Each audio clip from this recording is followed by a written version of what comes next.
ਤੇ Washington post report ਕਰ ਰਿਹਾ ਹੈ ਕਿ ਡਿਪਾਰਟਮੈਂਟ ਆਫ ਹੋਮਲੈਂਡ ਸਿਕਿਉਰਿਟੀ ਦਾ ਜਿਹੜਾ ਫੰਡਿੰਗ ਬਿੱਲ ਆ ਉਹ ਹੁਣ ਹਾਊਸ ਦੇ ਵਿੱਚ ਮੂਵ ਹੋ ਗਿਆ। ਸੈਨੇਟ ਚੋਂ ਆਲਰੇਡੀ ਜਿਹੜਾ ਆ ਪਾਸ ਹੋ ਗਿਆ ਸੀ।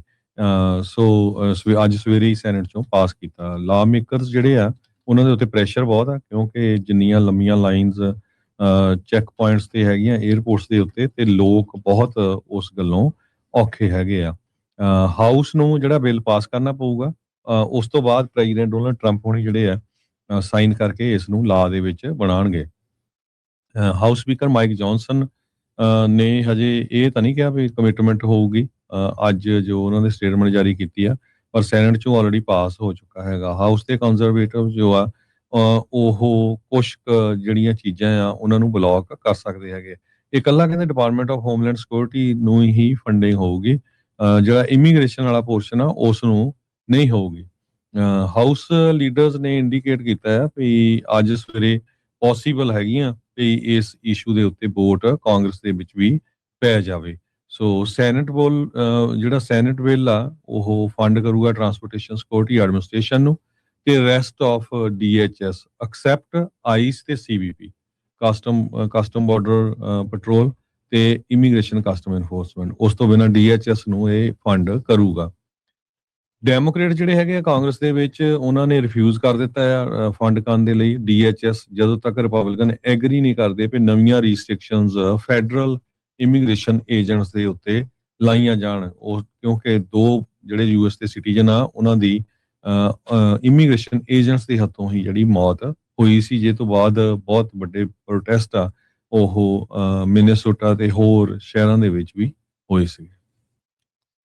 ਜੀ ਬਿਲਕੁਲ। ਸੋ ਨਾਲ ਹੀ ਜਿਹੜਾ ਟਰੰਪ ਹੁਣਾਂ ਨੇ ਇੱਕ ਆਰਡਰ ਸਾਈਨ ਕੀਤਾ ਡਿਪਾਰਟਮੈਂਟ ਆਫ ਹੋਮਲੈਂਡ ਸਿਕਿਉਰਿਟੀ ਨੂੰ ਨਿਰਦੇਸ਼ ਦਿੰਦੇ ਹੋਏ ਵੀ TSA ਦੇ ਜਿਹੜੇ ਏਜੰਟਸ ਆ ਉਹਨਾਂ ਨੂੰ ਪੇ ਕਰੋ। ਵੀ ਭਾਈ ਬਹੁਤ ਚਿਰ ਹੋ ਗਿਆ, 2-3 ਤਨਖਾਹਾਂ ਜਿਹੜੀਆਂ ਉਹਨਾਂ ਦੀਆਂ ਮਿਸ ਹੋ ਚੁੱਕੀਆਂ ਆ, ਇਸ ਕਰਕੇ ਤੁਸੀਂ ਜਿਹੜਾ ਆ ਇਹਨਾਂ ਨੂੰ ਹੁਣ ਪੇ ਕਰ ਦਿਓ। ਸੋ ਇਹ ਜਿਹੜੀ ਸਿਚੁਏਸ਼ਨ ਇਸ ਟਾਈਮ ਉੱਥੇ ਇਹਨਾਂ ਦੇ ਲਈ ਜਿਹੜੀ ਉਹ ਬਣੀ ਪਈ ਹੈਗੀ ਆ।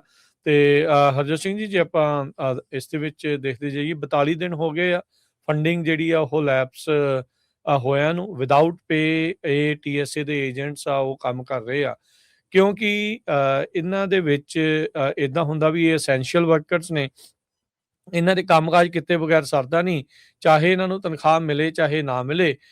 ਇਸ ਕਰਕੇ ਇਹਨਾਂ ਨੂੰ ਜਿਹੜਾ ਆ ਉਹ ਕੰਮ ਦੇ ਉੱਤੇ ਆਉਣਾ ਪੈਂਦਾ ਆ।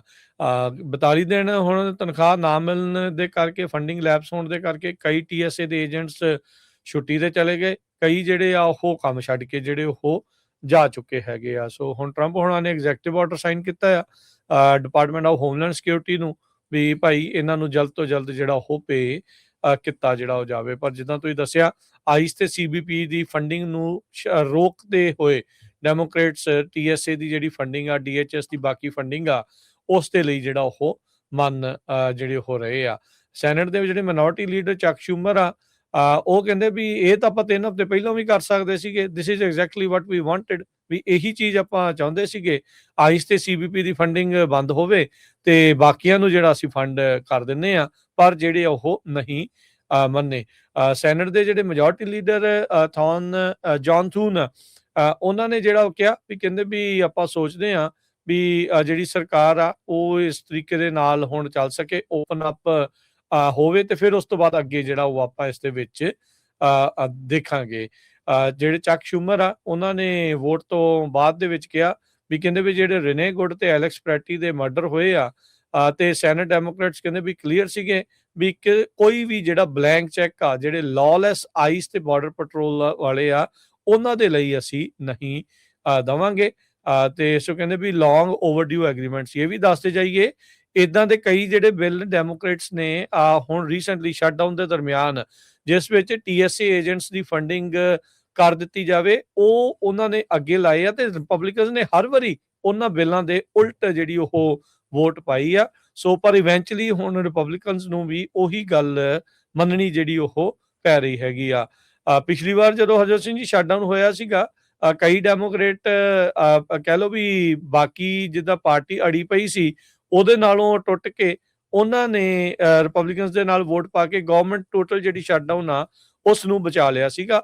ਪਰ ਇਸ ਵਾਰ ਜਿਹੜੇ ਡੈਮੋਕ੍ਰੇਟ ਆ ਉਹ ਕਹਿ ਲਓ ਵੀ ਪਾਰਟੀ ਲਾਈਨ ਦੇ ਉੱਤੇ ਜਿਹੜੇ ਉਹ ਅੜੇ ਰਹੇ ਹੈਗੇ ਆ। ਸੋ ਇਹ ਇਲੈਕਸ਼ਨ ਈਅਰ ਆ, ਪ੍ਰਾਇਮਰੀਜ਼ ਜਿਹੜੀਆਂ ਬਹੁਤ ਸਾਰੇ ਥਾਵਾਂ ਦੇ ਉੱਤੇ, ਕਈਆਂ ਥਾਵਾਂ ਤੇ ਹੋ ਰਹੀਆਂ ਨੇ ਤੇ ਕਈਆਂ ਥਾਵਾਂ ਦੇ ਉੱਤੇ ਆ ਰਹੀਆਂ ਨੇ। ਸੋ ਉਹਦੇ ਚੱਲਦਿਆਂ ਹਰ ਇੱਕ ਜਿਹੜੀ ਪਾਰਟੀ ਆ ਆਪਣੇ ਆਪ ਨੂੰ ਮਜ਼ਬੂਤੀ ਦੇ ਨਾਲ ਲੋਕਾਂ ਦੇ ਵਿੱਚ ਪੇਸ਼ ਕਰਨ ਦੇ ਲਈ ਲੱਗੀ ਹੋਈ ਆ, ਇਹ ਦਿਖਾਉਣ ਦੇ ਲਈ ਵੀ ਦੇਖੋ ਅਸੀਂ ਤੁਹਾਡੇ ਲਈ ਫਾਈਟ ਕਰਦੇ ਆ ਜਾਂ ਤੁਹਾਡੀ ਜਿਹੜੀ ਸਹੂਲਤ ਦੇ ਲਈ ਜਿਹੜਾ ਅਸੀਂ ਕੰਮ ਕਰ ਰਹੇ ਹੈਗੇ ਆ। ਸੋ ਆਉਣ ਵਾਲੇ ਦਿਨਾਂ 'ਚ ਇੱਕ ਨਹੀਂ, ਇਦਾਂ ਦੀਆਂ ਹੋਰ ਕਈ ਚੀਜ਼ਾਂ ਆਪਾਂ ਨੂੰ ਪਾਰਟੀ ਲਾਈਨ ਦੇ ਮੁਤਾਬਕ ਦੇਖਣ ਨੂੰ ਮਿਲ ਜਾਣਗੀਆਂ। ਜੇ ਇੱਕ ਵਾਰ ਫੇਰ ਕਲੀਅਰ ਕਰਦੇ ਜਾਈਏ, ਸੈਨੇਟ ਨੇ TSA ਦਾ ਜਿਹੜੀ ਫੰਡਿੰਗ ਆ ਉਸ ਨੂੰ ਹੀ ਅਪਰੂਵ ਕੀਤਾ ਹੈ, ਮੋਸਟ ਆਫ ਹੋਮਲੈਂਡ ਸਿਕਿਉਰਿਟੀ ਨੂੰ ਹੋਰ ਕੀਤਾ ਹੈ, ਪਰ ਇਮੀਗ੍ਰੇਸ਼ਨ ਐਨਫੋਰਸਮੈਂਟ ਨੂੰ ਨਹੀਂ ਕੀਤਾ ਹੈਗਾ ਕਿਉਂਕਿ ਉਹ ਆਈਸ ਤੇ issue- ਬਾਰਡਰ ਪੈਟਰੋਲ ਹਾਂ। ਦੋਨਾਂ ਨੂੰ ਹੀ ਰੋਕ ਕੇ ਰੱਖਿਆ ਇਹਨਾਂ ਨੇ। ਜੀ। ਸੋ ਹਾਊਸ ਦੇ ਵਿੱਚ ਵੋਟ ਪਊਗੀ ਤੇ ਦੇਖਦੇ ਆ ਫਿਰ ਉਹ ਤੋਂ ਬਾਅਦ ਹੁੰਦਾ ਕੀ ਹੈਗਾ।